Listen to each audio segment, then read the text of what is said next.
This is Dabu7 with some important information in regards to these massive hacks that have been going down globally. I've talked about this already on many different occasions, but this newest one, it's being dubbed EternalRocks worm. It is a worm that is packing a punch and using all 7 of the NSA tools that we know of thus far that have allegedly been put out there by the shadow brokers and others. Now, at this point, they're saying that this new strain of malware spreads itself by exploiting flaws in the Windows SMB files and also in the sharing protocol. But unlike the WannaCry ransomware that uses 2 of those hacking tools, it exploits all 7. Now, I talked about Eternal Blue and Double Pulsar in terms of WannaCry. But there's some new ones here. There is Eternal Romance. There is Eternal Champion, Eternal Synergy. Then there is SMB Touch and Arc Touch. All of these part of the tools, this package that has been put into this new system. Now, this one is operating way different. It's not launching the ransomware, and it actually hid itself and fooled people, made them think that this was actually WannaCry and that it was doing nothing, when actually it was getting permissions to go in through back doors and it was spreading the virus. Now, they caught this in one of their traps. They used some of these servers to catch some of this stuff and to keep it there. And then they scan and they see what all's in there and what all's going on. And this researcher Stamper had learned that this EternalRocks had infected his SMB honeypot, or this trap that he set.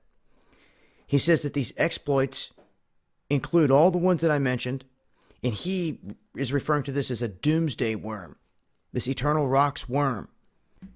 Now, the difference in some of this stuff is the SMB Touch and the Arc Touch are SMB reconnaissance tools. They are designed to scan for open SMB ports on the public internet.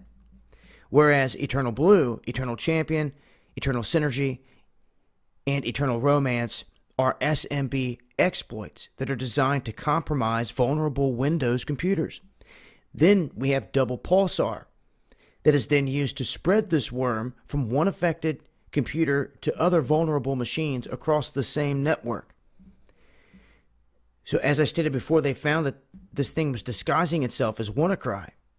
So it didn't give up its true identity and what it was really doing.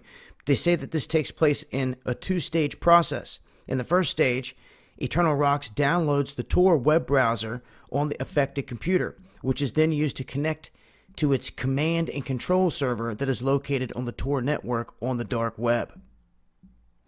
After 24 hours, EternalRocks responds to the CC server here with an archive containing the 7 Windows SMB exploits that I've mentioned. All this then is put into motion. So, this is something that's flying under the radar. You're really not going to see any signs that it's there at the moment.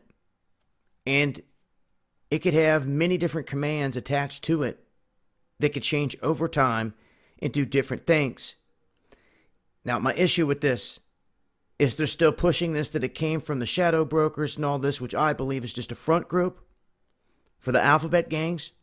They're monitoring everything in real time like Eagle Eye. And with shadow brokers saying that they're going to start a subscription and start giving out information and tools to individuals, you don't think that the alphabet gangs are not going to be watching every single person that signs up there and that subscribes and is getting this information and all the tools? It in itself seems to be a trap to me.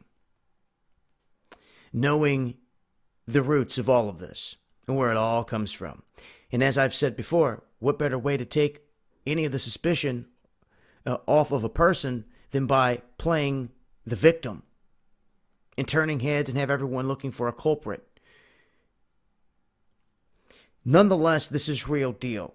You may not hear a whole lot about it until things really start to go into effect and it starts to attack things. But it's out there. It's in motion. They're warning about it. It's been discovered. Wanted to give the heads up on it. Let folks know. I will leave a link and continue to update with more information as I come across it. As always, it's been Dabu7. Much love.